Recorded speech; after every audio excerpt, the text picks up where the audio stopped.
So hello students, welcome back to another video. And एक नया video लेके आ चुका हूँ मैं आपका BSc बेसिक कंप्यूटर इंजीनियरिंग का unit number second and unit number third मैंने अपलोड कर दिया है। सो प्लीज़ जिसने जिसने भी अभी तक नहीं देखा है तो प्लीज़ जाके देख लो। एंड जिनका भी ईडी का एग्ज़ाम है, तो मैं बता दूं, अगर ईडी का बैक है तो भैया ईडी के लिए मैंने important question, AutoCAD and complete AutoCAD के एंड वन शॉट्स वीडियो सारी चीज़ें अपलोड कर दी हैं। तो प्लीज़ जाके चेकआउट ज़रूर करें। सो चलो अब चलते हैं। अब हमें क्या पढ़ना है भैया? अब हमारा एग्ज़ाम है किस चीज़ का? बीसी का। तो बीसी का सेकंड यूनिट होने वाला है। इसमें हमें क्या पढ़ना है? इसमें हमें पढ़ना है बेसिक सी चीज़ें पढ़नी है। यूनिट सेकंड किसके बारे में है भैया? इंट्रोडक्शन टू एल्गोरिथम्स के बारे में। कॉम्प्लेक्सिटी क्या होती है, फ्लो चार्ट क्या होता है, इंट्रोडक्शन ऑफ प्रोग्रामिंग कैटेगरीज, तो ये सब के बारे में पढ़ना है। तो चलो ज़्यादा टाइम वेस्ट ना करते हुए मैं आपको ले चलता हूँ आपके पीडीएफ के पास। सो 12 बज चुका है एंड आज आपका डेट कौन सा है? डेट देख लेते हैं। डेट कौन सा है? 1 तारीख है, ठीक है। तो 1 मार्च लग चुका है एंड ये मॉर्निंग में आपको सुबह वीडियो मिल जाएगा एंड ये अभी रात को शूट हो रहा है, ठीक है। तो देखो भैया, यूनिट नंबर सेकंड है आपका एंड ये यूनिट क्या है आपका? यूनिट इट्स इंट्रोडक्शन टू क्या? Introduction to algorithm. तो एल्गोरिथम क्या होता है? देखो एल्गोरिथम का मतलब, देखो हाँ, नोट्स तुमको मिल जाएंगे। देखो अभी 12 बज रहा है तो मतलब मान के चलो ये 1:30 या 2 बजे तक तो मैं इसको पोस्ट करूँगा, सारी चीज़ें होंगी एंड शेड्यूल करूँगा, तो ये तब सुबह 9 AM पे आ पाएगा। फिर मैं सोऊँगा, मतलब तो वही मैं 12-1 बजे तक उठ पाऊँगा, तो 12-1 बजे तक नोट्स अपलोड हो जाएँगे टेलीग्राम पर, ठीक है। सो देखो एल्गोरिथम क्या होता है? एल्गोरिथम एक स्टेप बाय स्टेप प्रोसीजर होता है जो किसी प्रॉब्लम्स को सॉल्व करने के लिए बनाया जाता है, ठीक है। तो हमारा जो एल्गोरिथम है, एल्गोरिथम का मतलब क्या होता है? तो एल्गोरिथम का मतलब ये होता है कि ये एक स्टेप बाय स्टेप क्या होता है? प्रोसीजर होता है। क्या होता है? प्रोसीजर होता है जो क्या करता है कि किसी प्रॉब्लम को स्टेप बाय स्टेप सॉल्व करने के लिए यूज़ किया जाता है, ठीक है। एंड अब बात करते हैं हम किसकी? अब बात करेंगे हम इसकी सिंपल वर्ड्स की। तो देखो सिंपल वर्ड्स में अगर तुमको मैं बताऊँ कि एल्गोरिथम का मतलब क्या होता है? तो एल्गोरिथम का मतलब होता है प्रॉब्लम को सॉल्व करने के लिए क्लियर और फाइनाइट स्टेप, ठीक है। तो मैं क्या? फाइनाइट स्टेप और क्लियर स्टेप, ठीक है। तो आई होप तुमको इतना समझ में आ गया। अब देखो जैसे जैसे चाय बनाने के लिए स्टेप्स फॉलो करने होते हैं, वैसे ही प्रोग्राम बनाने के लिए भी स्टेप फॉलो करते होते हैं, ठीक है। तो हम उसी को क्या बोलते हैं? उसी को हम क्या बोलते हैं? एल्गोरिथम से बोलते हैं, ठीक है। तो आई होप क्लियर हो गया। एंड अब एग्जाम से रिलेटेड एक डेफिनेशन बता देता हूँ। तो एल्गोरिथम क्या है? तो देखो एल्गोरिथम एक फाइनाइट और वेल प्रिपेयर्ड स्टेप्स का सीक्वेंस होता है जो किसी स्पेसिफिक प्रॉब्लम को सॉल्व करने के लिए डिज़ाइन किया जाता है। सो आई होप तुमको इतना समझ में आ गया होगा।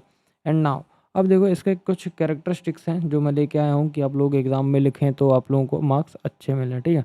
तो कैरेक्टरिस्टिक क्या है? तो देखो एक अच्छा एल्गोरिथम में ये प्रॉपर्टीज़ होती हैं। कौन कौन सी प्रॉपर्टीज़? तो पहले इनपुट, मतलब जीरो या मोर देन इनपुट होने चाहिए। क्या होना चाहिए? जीरो या मोर देन, तो मतलब जीरो या जीरो से ज़्यादा, ठीक है। आउटपुट, कम से कम एक आउटपुट आना चाहिए, ठीक है। और डिफाइनाइटनेस मतलब हर स्टेप क्लियर और अनएम्बिगुइशियस होना चाहिए, ठीक है। और फिर finiteness, it means step step क्या होने चाहिए? लिमिटेड होने चाहिए, इनफाइनाइट नहीं होने चाहिए। मतलब देखो स्टेप जो है एक क्या होने चाहिए? लिमिटेड होने चाहिए, ना कि इनफाइनाइट होनी चाहिए। अब आता है effectiveness, it means her step simple और एग्जीक्यूटेबल होना चाहिए। तो देखो जो इफेक्टिवनेस है वो भी बढ़िया होनी चाहिए। क्या होनी चाहिए? हर स्टेप सिंपल और एग्जीक्यूटेबल होना चाहिए। अब आता है इंपॉर्टेंस क्या भैया एल्गोरिथम की? तो एल्गोरिथम की इंपॉर्टेंस ये है कि प्रोग्राम लिखने से पहले क्या होना चाहिए? लॉजिक क्लियर होना चाहिए एंड एरर कम होते हैं, ठीक है। टाइम और मेमोरी इफिशिएंसी इंप्रूव होती है। क्या इंप्रूव होता है? हमारा जो टाइम होता है और मेमोरी होती है वो क्या होती है? इंप्रूव होती है। फिर आता है आपका कॉम्प्लेक्स प्रॉब्लम को क्या करता है? सिंपल बनाता है।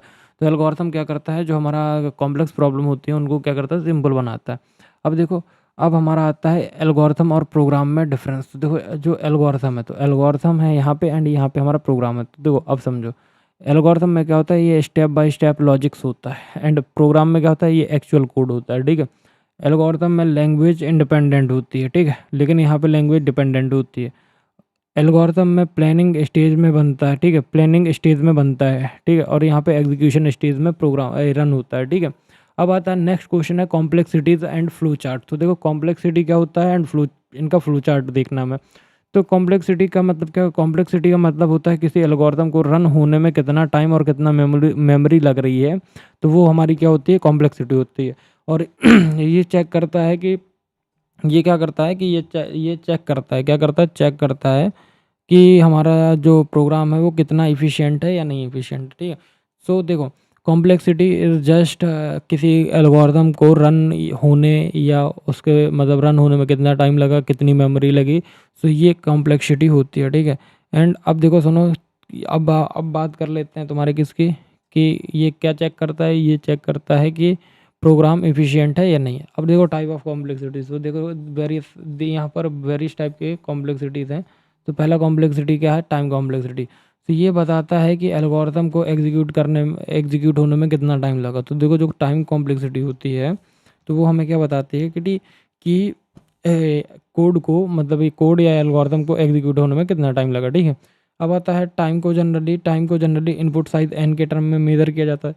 जो हमारा टाइम होता है और उसको जनरली एन इनपुट के टर्म में मेज़र किया जाता है। एग्जांपल, ऑर्डर ऑफ वन होता है वो कांस्टेंट टाइम होता है, ऑर्डर ऑफ एन हमारा लीनियर टाइम होता है, और ऑर्डर ऑफ एन स्क्वायर क्या होता है, ये क्वाड्रेटिक टाइम होता है। क्या होता है, क्वाड्रेटिक टाइम होता है। अब फिर दूसरी कॉम्प्लेक्सिटी होती है हमारी स्पेस कॉम्प्लेक्सिटी। इस स्पेस कॉम्प्लेक्सिटी क्या बताता है, स्पेस कॉम्प्लेक्सिटी बताता है कि एल्गोरिथम कितनी मेमोरी यूज़ करेगा। मतलब जैसे मैंने अभी आपको डेफिनेशन बताई थी कॉम्प्लेक्सिटी की, कितना टाइम यूज़ होगा, कितना मेमोरी होगा। तो देखो जो टाइम कॉम्प्लेक्सिटी आता है वो टाइम कॉम्प्लेक्सिटी में आ जाता है, एंड जो हमारा स्पेस मतलब मेमोरी कितनी यूज़ करेगा वो आता है हमारा स्पेस कॉम्प्लेक्सिटी में।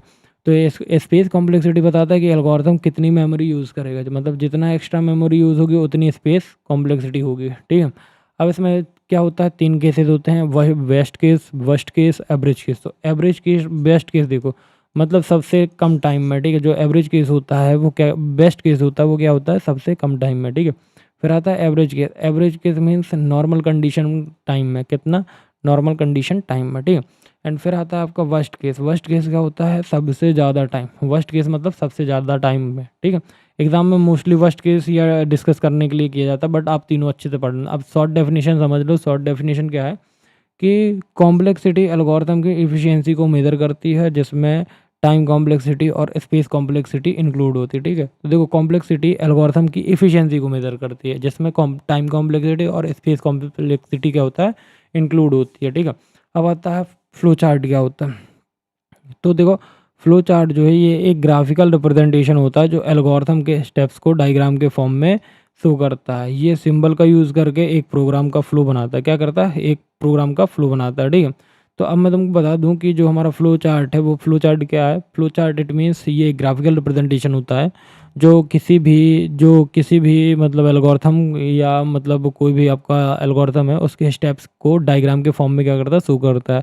ये सिंबल्स का यूज़ करके प्रोग्राम को फॉलो करता है। अब देखो डेफिनेशन क्या है, फ्लो चार्ट एक डायग्रामेटिक, क्या है देखो फ्लो चार्ट क्या है, फ्लो चार्ट एक डायग्रामेटिक रिप्रेजेंटेशन होता है जो एल्गोरिथम के लॉजिकल स्टेप्स को सिंबल के फॉर्म में, सिंबल के थ्रू क्या करता है, रिप्रेजेंट करता है, ठीक है। जैसे कॉमन फ्लो चार्ट, तो देखो अगर तुम्हारा ओवल शेप है, अरे मैं ओवल नहीं बना पा रहा इस पर।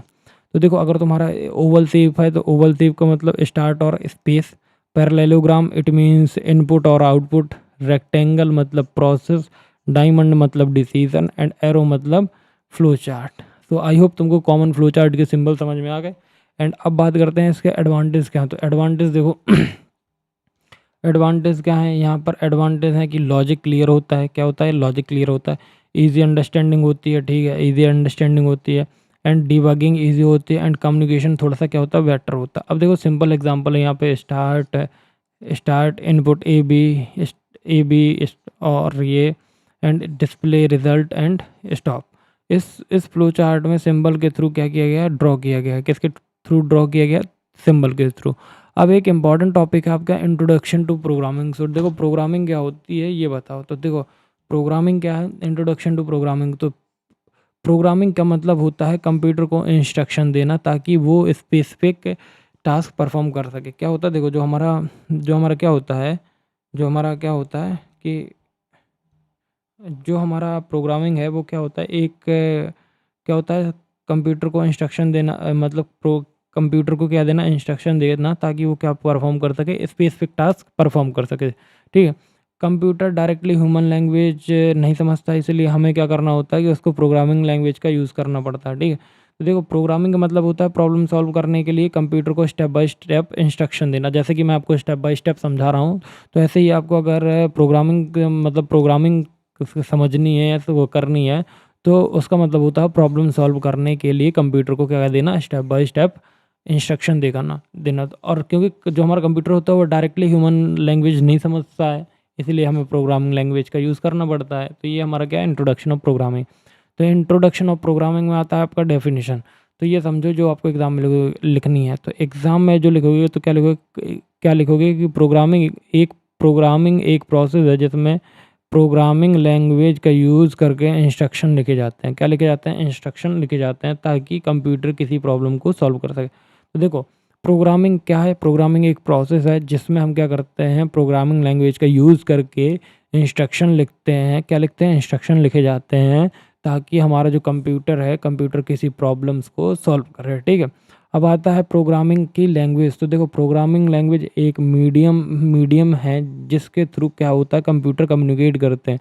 तो क्या होता है, देखो जैसे यूट्यूब एक मीडियम है और मैं आपको यूट्यूब के मीडियम से पढ़ा रहा हूँ। ठीक है, तो प्रोग्रामिंग लैंग्वेज क्या है, एक मीडियम है, मतलब क्या, एक मीडियम है जिसके थ्रू हम क्या करते हैं, कंप्यूटर से कम्युनिकेट करते हैं। ठीक है, सो आई होप इतना क्लियर होगा। जैसे प्रोग्रामिंग लैंग्वेज क्या होते हैं, तो देखो प्रोग्रामिंग लैंग्वेज सबसे पहले आती है आपकी C plus plus, Java, Python. तो these are the programming language. अब आता है आपका there are type of programming language. तो पहला है आपका लो लेवल लैंग्वेज, मतलब मशीन के क्लोज होते ही क्या होती है, मशीन के क्लोज होते ही मतलब मशीन के क्लोज होते ही क्या हो जाता है कि ये लो लेवल लैंग्वेज है। तो मशीन लैंग्वेज और असेंबली लैंग्वेज ये क्या होती हैं, लो लेवल लैंग्वेज होती है। हाई लेवल लैंग्वेज क्या होते हैं, ह्यूमन रीडेबल होती हैं और इजी होती हैं। तो देखो सी प्लस प्लस और जावा और सी प्लस प्लस जावा, ये तुम्हारी क्या होती है, हाई लेवल लैंग्वेज होती है। और लो लेवल लैंग्वेज होती है मशीन लैंग्वेज और असेंबली लैंग्वेज। आई होप समझ में आ गया होगा। अब आता है प्रोग्रामिंग प्रोसेस क्या है। तो प्रोग्रामिंग का मतलब सबसे पहले समझो, तुम प्रॉब्लम को क्या करो, समझो, प्रॉब्लम समझ ली, उसके बाद एल्गोरिथम बनाओ, एल्गोरिथम बनाने के बाद फ्लो चार्ट बनाओ, फ्लो चार्ट बनाने के बाद तुम कोड लिखो और कंपाइल और एरर रन करो, फिर देन लास्ट में क्या करो, एरर को फिक्स करो और उनको डीबग करो। तो ये तुम्हारी क्या है, प्रोग्रामिंग की पूरी प्रोसेस है। ठीक है, एरर क्या है, एरर देखो, एरर है प्रोग्रामिंग में सिंटैक्स एरर। इट मीन्स आपने ग्रामर मिस्टेक की है, तो ग्रामर मिस्टेक करने का मतलब होता है कि आपने भैया क्या कर दिए, सिंटैक्स एरर है आपका, क्या है, सिंटैक्स एरर। तो आई होप तुमको ये समझ में आ गया। ठीक है, एंड नाउ अब मैं बताता हूँ आपको, सिंटैक्स एरर हो गया। एंड अब देखो लॉजिकल एरर क्या होता है। तो लॉजिकल एरर इट मीन्स तुम्हारा लॉजिकल एरर इट मीन्स तुमने लॉजिक थोड़ा सा गलत लगाया। ठीक है, अब आता है क्या, अब आता है तुम्हारा रन टाइम एरर। तो रन टाइम एरर मतलब प्रोग्राम रन टाइम पर एरर देता है। तो एरर कितने प्रकार के, syntax error, logical error and run time error. तो these are the error in programming. अब आता है इंपॉर्टेंस क्या है प्रोग्रामिंग की। तो देखो प्रोग्रामिंग की इंपॉर्टेंस है कि भैया हमें सॉफ्टवेयर डेवलपमेंट में यूज़ होता है, ऑटोमेशन में यूज़ होता है और प्रॉब्लम सॉल्विंग में यूज़ होता है और एप्लीकेशन डेवलपमेंट में यूज़ होता है। तो these are the importance of programming in four criteria, like software development में यूज़ होना, ऑटोमेशन में, प्रॉब्लम सॉल्विंग में एंड एप्लीकेशन डेवलपमेंट में। अब आता है आपका कैटेगरीज ऑफ प्रोग्रामिंग लैंग्वेज। तो there are various type of categories. तो मैंने आपको बताया कि लो लेवल, हाई लेवल। अब इनको थोड़ा सा अच्छे से देखते हैं। तो देखो प्रोग्रामिंग लैंग्वेज को उनकी वर्किंग और लेवल के बेसिस पे क्या किया जाता है, डिफरेंट कैटेगरीज में डिवाइड किया जाता है। ठीक है, उन्हीं को हम बोलते हैं क्या, ए, उन्हीं को हम क्या बोलते हैं, प्रोग्रामिंग लैंग्वेज। तो देखो यहाँ पे सबसे पहले आता है एक पहला नंबर का है लो लेवल लैंग्वेज। तो लो लेवल लैंग्वेज मतलब ये लैंग्वेज कंप्यूटर हार्डवेयर के क्लोज होती है। देखो जो लो लेवल लैंग्वेज होती हैं वो क्या होती हैं, ये लैंग्वेज कंप्यूटर हार्डवेयर के क्लोज होती हैं और कंप्यूटर इनको डायरेक्टली समझ सकता है, इसलिए ईजिली ट्रांसलेट हो जाते हैं। ये इसलिए ट्रांसलेट हो जाते हैं क्योंकि ये लैंग्वेज कंप्यूटर हार्डवेयर के क्लोज होती हैं। ठीक है, तो ये कंप्यूटर डायरेक्टली क्या करता है, समझ जाता है। ठीक है, तो कंप्यूटर क्या करता है, हमारा इजीली ट्रांसलेट कर लेता है। अब टाइप ऑफ लो लेवल, तो पहला आता है मशीन लैंग्वेज। तो मशीन लैंग्वेज तो समझते ही हो सब लोग। मशीन लैंग्वेज का मतलब क्या होता है, बाइनरी फॉर्म में होता है और फास्ट एग्जीक्यूशन होता है और डिफ़िकल्ट टू अंडरस्टैंड होता है, मशीन डिपेंडेंट होता है। तो देखो तुमको पता है कि हमारा जो कंप्यूटर है वो सिर्फ 0 और 1 को समझता है, बाइनरी फॉर्म में ही ट्रांसलेशन होता है। तो देखो मशीन लैंग्वेज जो होती है वो क्या करती है, बाइनरी फॉर्म में होती है, फास्ट एग्जीक्यूशन करती है और डिफ़िकल्ट टू अंडरस्टैंड होती है और मशीन डिपेंडेंट होती है। ठीक है, एंड अब बात करते हैं मशीन लैंग्वेज के बाद अब असेंबली लैंग्वेज। तो असेंबली लैंग्वेज में क्या होता है, मेमोनिक के कोड्स यूज़ करती है, जैसे एडीडी एंड सब। मशीन लैंग्वेज से इजी होता है और ट्रांसलेशन की ज़रूरत नहीं होती है, इसमें असेंबलर होता है और मशीन डिपेंडेंट होती है। तो ये तुम्हारा हो गया लो लेवल लैंग्वेज। इसमें दो चीज़ें हैं, मशीन लैंग्वेज और असेंबली लैंग्वेज। जिसमें अब आता है हाई लेवल लैंग्वेज। तो देखो हाई लेवल लैंग्वेज क्या होता है। देखो हाई लेवल लैंग्वेज क्या होता है कि ये ह्यूमन रीडेबल होती हैं। क्या होती है? ह्यूमन रीडेबल होती हैं और ये इजी होती हैं। ठीक, क्या होती हैं? ह्यूमन रीडेबल होती हैं और इजी होती है। ठीक है। अब तुम समझो ये प्रोग्राम के लिए क्या होती है, कन्वीनिएंट होती हैं। तो देखो एग्जांपल क्या है तुम्हारे C++, जावा एंड पाइथन। तो इनके फीचर्स देखो, तुमको मैं फीचर दिखाता हूँ। ये इंग्लिश लाइक सिंटैक्स होता है, इजी टू लर्न होता है और मशीन डिपेंडेंट होती है और कंपाइलर और इंटरप्रेटर की ज़रूरत होती है। क्या ज़रूरत होती है? कंपाइलर और इंटरप्रेटर की। ठीक है। अब नाउ मैं बात करता हूँ किसकी। अब मैं बात करता हूँ जो थर्ड है वो है हमारा मिडिल लेवल लैंग्वेज। तो देखो कुछ कुछ लैंग्वेज लो और हाई लेवल दोनों फीचर्स को कंबाइन करती है। तो देखो यहाँ पर कुछ लैंग्वेज जो है हमारी, वो कुछ जो लैंग्वेज हैं वो लो लेवल में भी आती हैं एंड हाई लेवल में भी आती हैं। तो जैसे मैं आपको बताऊँ, जैसे एग्जांपल है सी लैंग्वेज। तो सी लैंग्वेज लो लेवल में भी आती है एंड हाई लेवल में भी आती है। तो देखो इसीलिए सी को मिडिल मिडिल लेवल लैंग्वेज भी कहते हैं। ठीक है। अब बात करते हैं शॉर्ट डिफरेंस में बता देता हूँ आपको कि हाई लेवल लैंग्वेज और लो लेवल लैंग्वेज में क्या है। तो जो लो लेवल लैंग्वेज होती है वो मशीन के क्लोज होती है। क्या होती है? मशीन के क्लोज होती है। एंड जो हाई लेवल लैंग्वेज होती है वो ह्यूमन रीडेबल होती है। आई होप क्लियर होगा। लो लेवल लैंग्वेज थोड़ा सा फास्ट और डिफ़िकल्ट होती है एंड जो हाई लेवल लैंग्वेज होती है वो इजी बट थोड़ा स्लो होती है। लो लेवल मशीन डिपेंडेंट होती है और हाई लेवल मशीन इंडिपेंडेंट होती है। एग्जांपल ये मशीन लैंग्वेज और असेंबली लैंग्वेज, यहाँ पे सी लैंग्वेज और जावा। अब आता है नेक्स्ट जो टॉपिक है आपका प्रोग्राम डिज़ाइन। तो देखो मैं आपको आपके सिलेबस के अकॉर्डिंग बता दूं कि अपन ने कितना कवर कर लिया है। मैं इसको थोड़ा सा जूम करता हूं। तो ये देखो हमने introduction to algorithms, complexity, flow chart, introduction to programming categories and थोड़ा सा जूम आउट।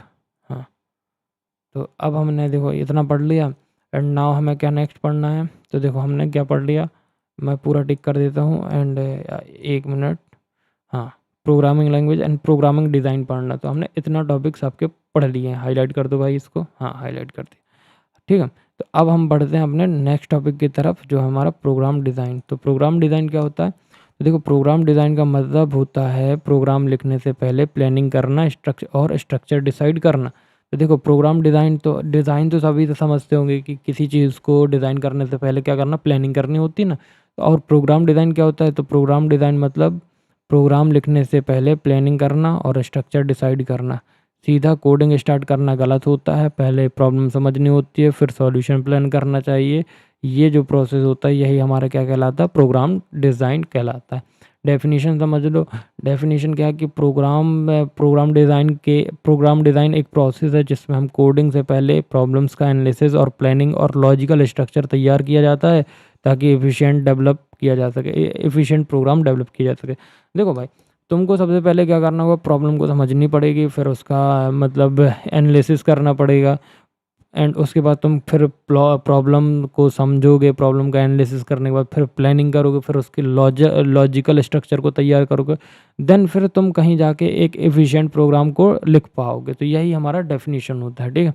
अब ना नेक्स्ट आता है हमारा स्टेप्स ऑफ प्रोग्राम डिज़ाइन। तो सबसे पहला प्रोग्राम डिज़ाइन का स्टेप्स क्या है? सबसे पहले प्रॉब्लम को समझो, प्रॉब्लम का एनालिसिस करो, मतलब प्रॉब्लम को क्लियर समझो। इनपुट क्या होगा, आउटपुट क्या चाहिए, ये सारी चीज़ें तुम अंडरस्टैंड करो। तो ये किस में आ जाता है? प्रोग्राम एनालिसिस में आ जाता है। नेक्स्ट आता है एल्गोरिथम डिज़ाइन। तो algorithm design is a step by step logical solution. तो देखो जैसे तुमको चाय का एल्गोरिथम लिखूँ, तो मैं चाय का एल्गोरिथम लिखूँ, चाय एल्गोरिथम। तो चाय का एल्गोरिथम क्या है? सबसे पहले तुम बर्तन लोगे, बर्तन बर्तन लेने के बाद गैस गैस ऑन करोगे, गैस जलाओगे। देन फिर तुम बर्तन को रखोगे। देन बर्तन रखने के बाद पानी डालोगे, पानी पानी के बाद चाय पत्ती, चाय पत्ती के बाद शक्कर, शक्कर के बाद अदरक, अदरक के बाद मिल्क।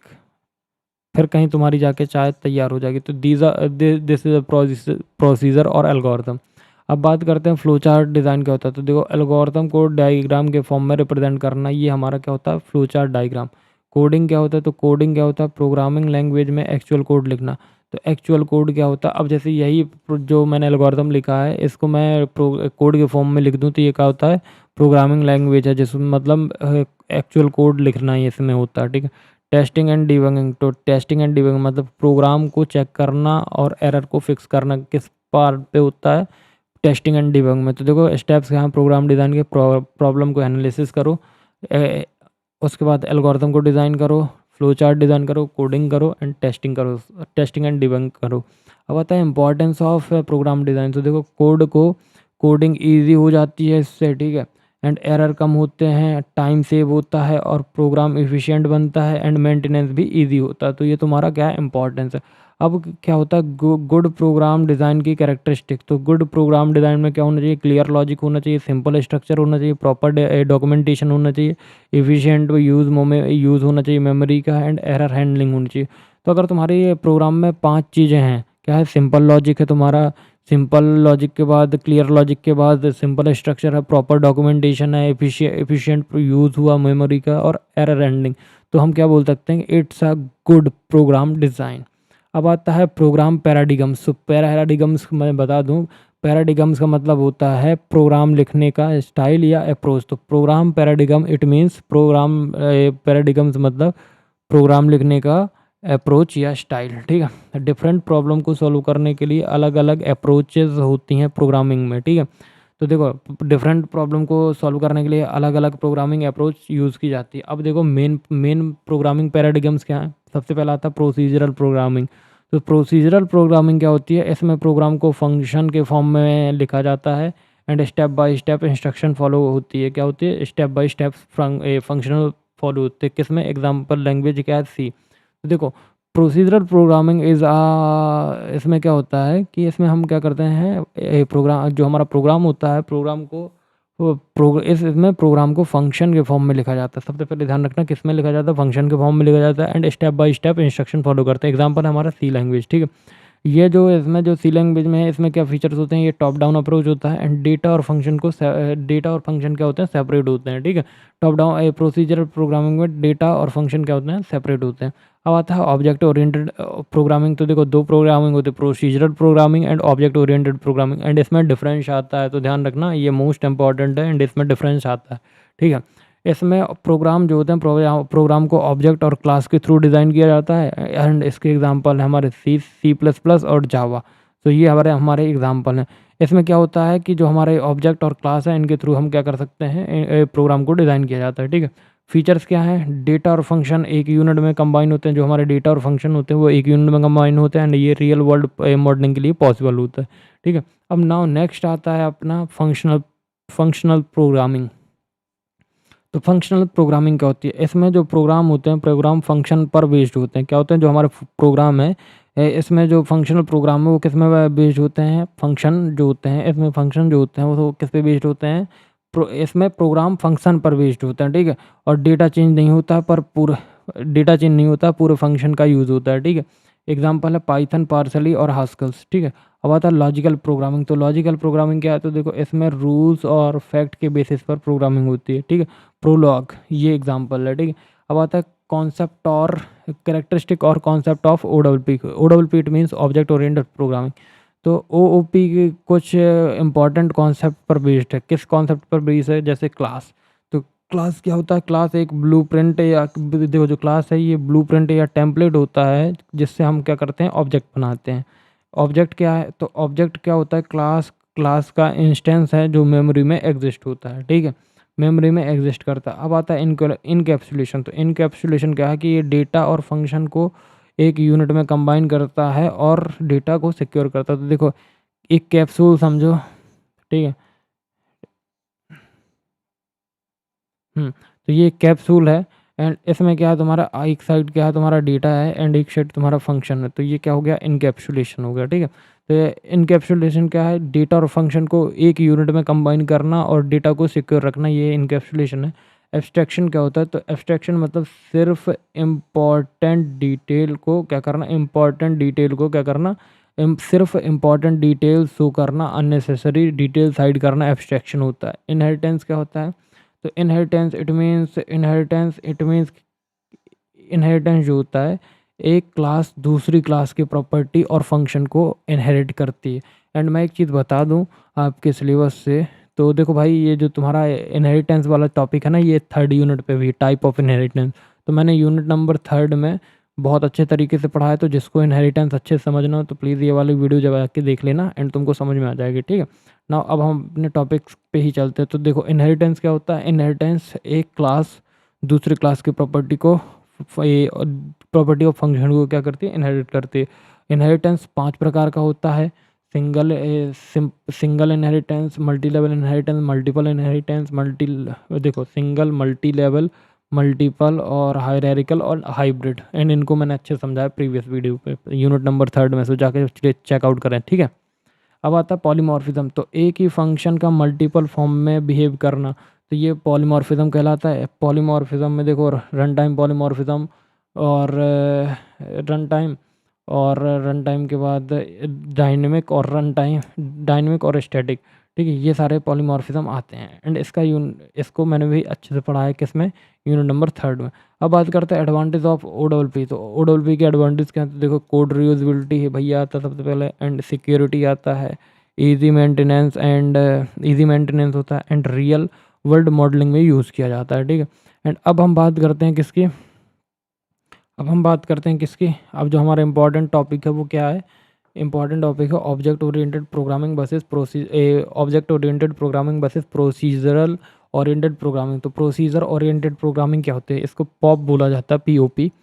तो जो POP है, इस अप्रोच में प्रोग्राम्स को फंक्शन के थ्रू डिज़ाइन किया जाता है। किसके थ्रू? मतलब जो हमारे जो हमारी POP प्रोग्रामिंग है, उसमें क्या होता है कि हम प्रोग्राम को फंक्शन या प्रोसीजर के थ्रू डिज़ाइन करते हैं, किया जाता है। एंड फोकस कहाँ किया जाता है? फोकस मेनली फंक्शन और लॉजिक पर होता है, डेटा सेकेंडरी होता है।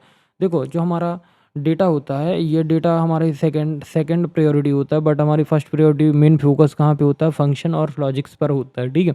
एग्जांपल है तुम्हारा सी प्रोग्रामिंग, ठीक है। अब आता है ऑब्जेक्ट ओरिएंटेड प्रोग्रामिंग। तो ऑब्जेक्ट ओरिएंटेड प्रोग्रामिंग में क्या होता है कि हम इस अप्रोच में क्या होता है कि हम इस अप्रोच में प्रोग्राम को ऑब्जेक्ट, जो हमारा प्रोग्राम है उसको ऑब्जेक्ट और क्लासेस के थ्रू क्या करते हैं? डिज़ाइन किया जाता है। और यहाँ पर मेन फोकस डेटा और ऑब्जेक्ट पर होता है। जैसे आपका एग्जांपल है C और C++। अब हम इसमें डिफरेंस देखेंगे, एंड ये डिफरेंस बहुत इंपॉर्टेंट है, VVIP है, सो प्लीज़ कर लेना।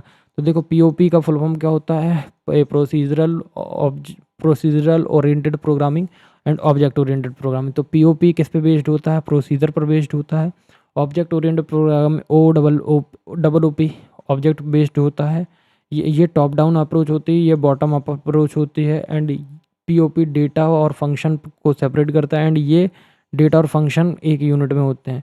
यहाँ पर डेटा लेस सिक्योर होता है, यहाँ पर डेटा सिक्योर होता है, क्योंकि इनकैप्सुलेशन यूज़ होता है। रीयूजेबिलिटी कम होती है, और यहाँ पर रीयूजेबिलिटी ज़्यादा होती है। रियल वर्ल्ड में मॉडलिंग डिफ़िकल्ट है, एंड रियल वर्ल्ड में मॉडलिंग ईजी है। इसका एग्जांपल C प्रोग्रामिंग है, इसका C++ एंड जावा।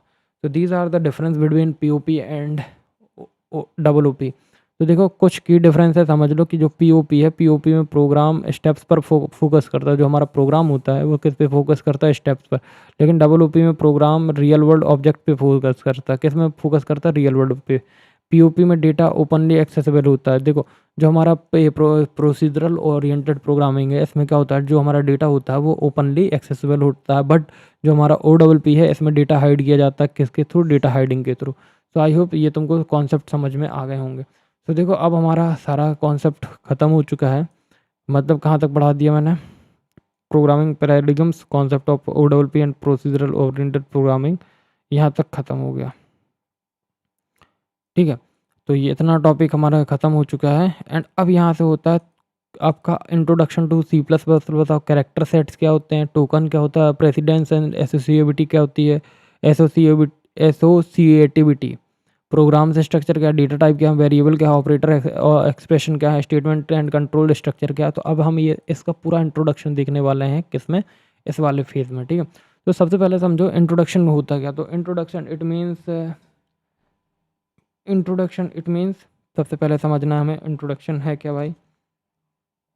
तो इंट्रोडक्शन समझेंगे। तो इंट्रोडक्शन क्या है कि इंट्रोडक्शन में हम कुछ नहीं बोल सकते, कि जो इंट्रोडक्शन ये है कि सी प्लस प्लस जो है हमारा एक high level object oriented programming language है, जो सी का एक्सटेंशन।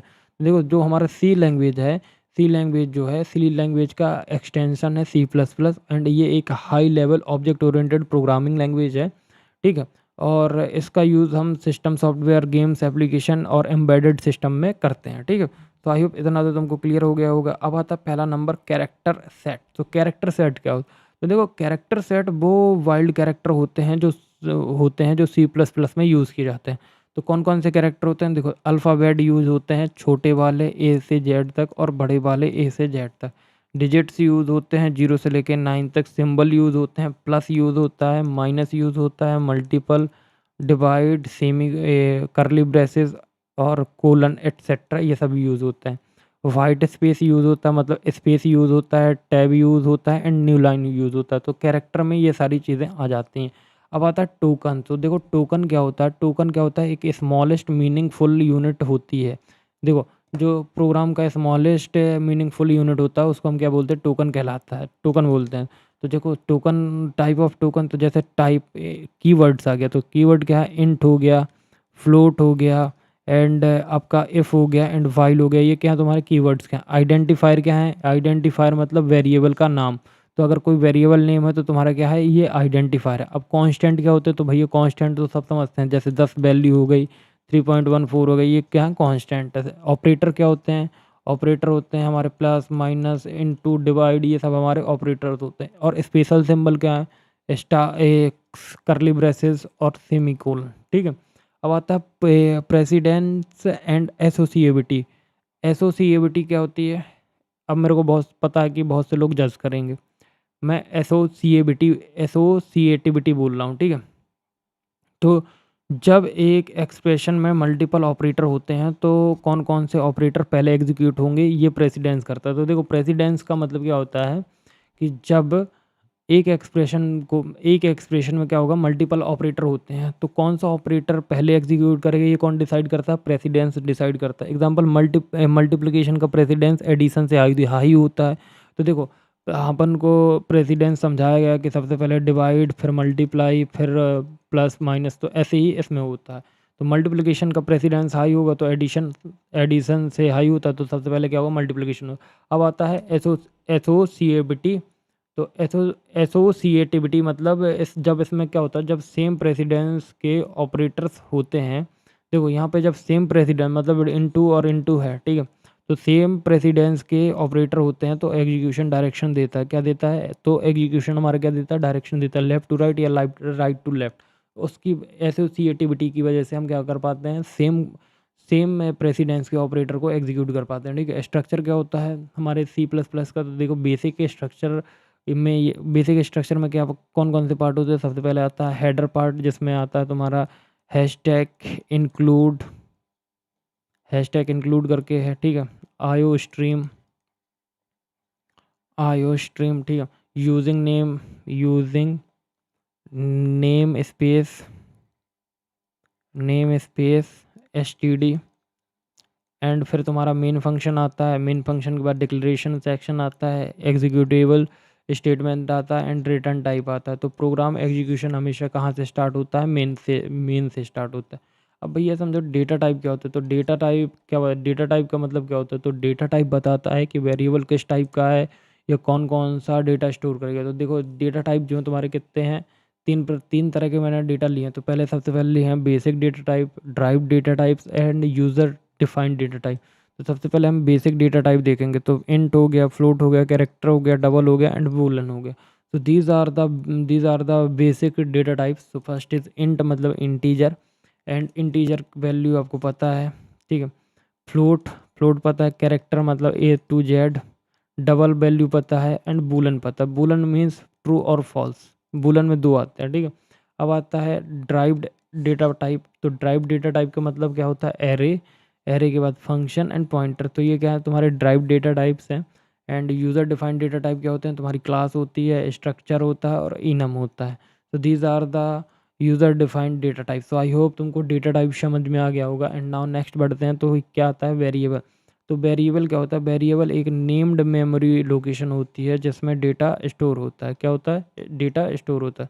तो देखो वेरिएबल क्या होता है, वेरिएबल एक नेम्ड मेमोरी लोकेशन होती है जिसमें डेटा क्या होता है, स्टोर होता है। इसके कुछ रूल्स होते हैं। तो पहला क्या होता है, नेम अल्फ़ाबेट से स्टार्ट होता है। कहाँ से स्टार्ट होना चाहिए, नेम अल्फ़ाबेट से स्टार्ट होना चाहिए। स्पेशल सिंबल अलाउड नहीं है। देखो स्पेशल सिंबल अलाउड नहीं है इसमें एक्सेप्ट अंडरस्कोर। तो भाई अंडरस्कोर तो सब समझते होंगे, इंस्टाग्राम पे सभी लोग अंडरस्कोर यूज़ करते हैं, ठीक है। एंड इसमें कीवर्ड्स यूज़ नहीं कर सकते हैं, तो इसमें कोई भी कीवर्ड्स यूज़ नहीं करते, ठीक है। और स्पेशल सिंबल अलाउड नहीं, जैसे तुम्हारा एस्ट्रिक हो गया, नॉट हो गया, हैशटैग हो गया, डॉलर हो गया, परसेंटेज हो गया, एंड हो गया, ये सब चीज़ें यूज़ नहीं करते, स्पेशल सिंबल यूज़ नहीं करते, किसको छोड़ के, ठीक है। ऑपरेटर, ऑपरेटर क्या, ऑपरेटर ऑपरेशन परफॉर्म करता है। क्या करता है, ऑपरेटर जो होता है वो परफॉर्मेंस मतलब ऑपरेशन जो ऑपरेटर जो है वो ऑपरेशन को परफॉर्म करता है। तो ठीक है, और इसमें टाइप क्या है, सबसे पहले अर्थमेटिक आता है। तो अर्थमेटिक में आता है प्लस माइनस इनटू और डिवाइड। तो ये हमारे अर्थमेटिक ऑपरेटर्स हैं। और फिर आता है relational, less than, greater than, equal to, ठीक है। लॉजिकल में आता है डबल एंड, और ये वाला और है, ठीक है। ये डबल और ये एंड। फिर आता है असाइनमेंट, मतलब इक्वल टू, इंक्रीमेंट या डिक्रीमेंट, इंक्रीमेंट में डबल प्लस और डिक्रीमेंट में डबल माइनस। एक्सप्रेशन क्या होता है, तो एक्सप्रेशन ऑपरेटर, देखो एक्सप्रेशन क्या होता है, ऑपरेटर्स और ऑपरेंट्स और ऑपरेटर्स का कॉम्बिनेशन होता है जो जो एक वैल्यू को प्रोड्यूस करता है। तो देखो जो एक्सप्रेशन है, तो देखो ये हमारे ऑपरेंड है। Operand it means A operand है एंड ऑपरेटर प्लस है एंड बी हमारा ऑपरेंट है। तो ये क्या होता है, एक्सप्रेशन होता है। अब आता है स्टेटमेंट। तो स्टेटमेंट का मतलब क्या होता है कि स्टेटमेंट एक कंप्लीट इंस्ट्रक्शन होती है जो सेमी कॉलन से एंड होती है। तो देखो क्या होता है, जो स्टेटमेंट होती है, स्टेटमेंट एक कंप्लीट इंस्ट्रक्शन होता है जो किससे बंद होता है, सेमी कॉलन से, एंड ये सेमी कॉलन का साइन है। जैसे असाइनमेंट स्टेटमेंट या इनपुट आउटपुट स्टेटमेंट, ये क्या होता है, स्टेटमेंट होता है। अब आता है कंट्रोल स्ट्रक्चर। तो देखो कंट्रोल स्ट्रक्चर प्रोग्राम का फ्लो कंट्रोल करते हैं। कैसे कंट्रोल करते हैं, डिसीजन मेकिंग, लूपिंग और जंप स्टेटमेंट। तो तीन तरह के क्या यूज़ किए जाते हैं कंट्रोल स्टेटमेंट। तो देखो इसमें इफ़ का यूज़ किया जाता है, मतलब इफ़ कंडीशन यूज़ की जाती है, इफ़ एल्स कंडीशन यूज़ की जाती है एंड स्विच कंडीशन यूज़ की जाती है, ठीक है। फिर लूप की यूज़ किए जाते हैं, for loop, while loop and do while loop, ठीक है। फिर आता है देखो फॉर लूप कैसे यूज़ करते हैं, for int a is equals to i, मतलब आई बराबर है कितना, 10, और आई बराबर मान लो 10 and semicolon I less than equal to, I less than equal to 15 और आई प्लस प्लस, ठीक है। यहाँ से करली ब्रेसेस ऑन, यहाँ पे क्लोज, यहाँ पे तुम अपना कोड लिख, डू वाइल और डू वाइल, ठीक है। फिर आता है तुम्हारा jump statement, it means break, continue and return, ठीक है। तो ये क्या हो गया तुम्हारे, ये हो गया तुम्हारा कंट्रोल स्टेटमेंट। अब आता है जो नेक्स्ट फंक्शन है, तो नेक्स्ट है इनपुट आउटपुट ऑपरेशन और एरे फंक्शन। तो इनपुट आउटपुट ऑपरेशन क्या होते हैं, तो इनपुट आउटपुट मतलब, इनपुट का मतलब होता है इनपुट, इसका मतलब क्या होता है, आई और ओ का मतलब होता है इनपुट और आउटपुट ऑपरेशन। इनपुट से डेटा यूज़र से, मतलब जो इनपुट जो होता है, इनपुट डेटा यूज़र से लिया जाता है और आउटपुट रिजल्ट या स्क्रीन पर दिखाया जाता है। तो इनपुट हम किससे लेंगे, यूज़र से लेंगे, एंड जो हमारा आउटपुट होगा वो हम स्क्रीन पे दिखाएंगे। तो जो इनपुट इनपुट होता है, सी प्लस प्लस में इनपुट लेने के लिए क्या यूज़ किया जाता है, सी इन यूज़ किया जाता है, मतलब सी इनपुट। तो सी इन यूज़ किया जाता है एंड यूज़र कीबोर्ड से वैल्यू एंटर होती है। तो जो हमारे यूज़र को कीबोर्ड होता है उससे वैल्यू ली जाती है। आउटपुट के लिए क्या यूज़ किया जाता है, आउटपुट के लिए सी आउट यूज़ किया जाता है। तो C out it means C output, ठीक है। तो आउटपुट डिस्प्ले करने के लिए सी आउटपुट यूज़ होता है, सी आउट यूज़ होता है। ये स्क्रीन पर क्या दिखाता है, रिजल्ट दिखाता है। तो देखो इनपुट पॉइंट, इंपॉर्टेंट पॉइंट क्या है कि देखो सी इन इनपुट के लिए होता है, सी आउट किसके लिए होता है, सी आउटपुट आउटपुट के लिए होता है। एंड जो लेस देन है ये इंसर्शन ऑपरेटर होते हैं, और ग्रेटर देन ये एक्सट्रैक्शन ऑपरेटर होते हैं, ठीक है। अब आता है एरे का इंट्रोडक्शन देखो। तो एरे क्या होता है, ये एक डेटा स्ट्रक्चर है जिसमें सेम टाइप के मल्टीपल एलिमेंट के एक ही नाम के अंडर स्टोर किया जाता है। तो देखो जैसे मान लो कि जैसे अगर हमें स्टोर करना, जैसे सपोज़ मान लो ये हमारा एक एरे है एंड एरे में स्टोर करना, तो मान लो कि अगर हमने एरे मतलब इंटीजर हमने स्टोर किए तो हम इंटीजर ही स्टोर कर पाएंगे, इंटीजर से कोई कैरेक्टर यूज़ नहीं कर पाएंगे। ठीक है, ये मतलब ये सेम टाइप के ही मल्टीपल एलिमेंट को स्टोर करेगा, बट डिफरेंट टाइप की नहीं करता। एंड इसमें पहले से इसका मतलब डिफाइन करना पड़ता है कि एरे का साइज़ ये है। तो देखो, ये मेमोरी में कंटिन्यूअस लोकेशन पर स्टोर होता है। कहाँ पे स्टोर होता है? कंटिन्यूअस लोकेशन पे स्टोर होता है। तो एरे एक कलेक्शन है सिमिलर सिमिलर डेटा टाइप के एलिमेंट का, जो सीक्वेंशियल मेमोरी लोकेशन में स्टोर होते हैं। फीचर क्या है? सेम डेटा टाइप होता है, फिक्स्ड साइज़ होता है, इंडेक्स 0 से स्टार्ट होता है और लीनियर डेटा स्ट्रक्चर होता है। टाइप क्या है? तो देखो, एरे के 2 टाइप है। पहला है 1 dimensional array and 2 dimensional array. इसका एडवांटेज क्या है? तो देखो, डेटा मैनेजमेंट ईज़ी हो जाता है, लूप के थ्रू एक्सेस होता है, लूप के थ्रू होगा तो एक्सेस ईज़ी होगा, और मेमोरी को क्या करता है? ऑर्गेनाइज़ करता है। ठीक। अब आता है तुम्हारा फंक्शन। तो देखो, फंक्शन क्या है? फंक्शन एक ब्लॉक ऑफ कोड होता है जो स्पेसिफिक टास्क परफॉर्म करता है। क्या होता है? फंक्शन जो होता है ये एक ब्लॉक ऑफ कोड होता है जो स्पेसिफिक टास्क को परफॉर्म करता है एंड कोड को रीयूजेबल और ऑर्गेनाइज बनाता है। तो देखो, फंक्शन क्या है? फंक्शन एक सेल्फ कंटेंट ब्लॉक है, ब्लॉक ऑफ स्टेटमेंट है जो एक स्पेसिफिक टास्क को परफॉर्म करता है और प्रोग्राम को मॉडुलर बनाता है। ठीक है। टाइप ऑफ फंक्शन क्या है? तो देखो, लाइब्रेरी फंक्शन यूज़ करो तो एग्जांपल स्क्वेट और स्टारलेन। ठीक है। यूज़र डिफाइंड फंक्शन प्रोग्राम खुद बनाता है, प्रोग्रामर जो होता है वो क्या बनाता है? खुद बनाता है। एंड फंक्शन के पार्ट क्या होते हैं? Function declaration, function definition, function call. And advantage क्या है? Code reusability, easy debugging and program modular बनाता है एंड मेंटेनेंस इसमें इजी होता है। तो यहाँ पर तुम्हारा यूनिट नंबर सेकंड भी ख़त्म होता है। एंड अब मेरे को देखो, मैं ये तुमको नोट्स डाल दूंगा सुबह 1 बजे तक, तो प्लीज़ थोड़ा सा पेशेंस रखना।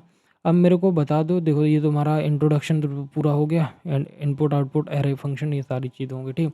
अब मेरे को बता दो भैया कि तुमको कौन सी यूनिट पढ़ना है, क्योंकि देखो मैंने ना तुमको यूनिट नंबर थर्ड पढ़ा दी एंड यूनिट नंबर सेकंड पढ़ा दी। तो मेरे को अब फर्स्ट फोर्थ फिफ्थ इसमें से मेरे को कमेंट कर देना कि आपको ये वाली मतलब ये वाली यूनिट पढ़नी है, तो मैं वो वाली यूनिट पढ़ा दूंगा। एंड अगर जिसने भी थर्ड यूनिट नहीं पढ़ी है तो जाके चेक कर लो। थर्ड यूनिट बीसी का इम्पोर्टेंट का अपडेट का डाल दिया, मतलब इम्पोर्टेंट डाल दिया और कंप्लीट वन शॉट। एंड बहुत जल्दी हमारे चैनल पे आपको इम्पॉर्टेंट क्वेश्चन देखने को मिलेंगे। एंड जिसने भी अभी तक टेलीग्राम चैनल ज्वाइन नहीं किया तो टेलीग्राम ज्वाइन कर लो भाई, यहाँ पे नोट्स अपलोड कर दिए जाते हैं। ठीक है। ठीक है, क्या कर दिए जाते हैं? नोट्स अपलोड कर दिए जाते हैं। देखो मैं तुमको दिखाता हूँ। तो यहाँ पे जो हमारे इम्पोर्टेंट्स हैं, ये देखो, BCE unit third and BCE OPPM unit second, तो ये अपलोड कर दिए जाते हैं, तो प्लीज़ जाकर चेकआउट करें। एंड मिलते हैं नेक्स्ट वीडियो में, तब तक please do like subscribe and share. मांगी all the best for exam. So thank you.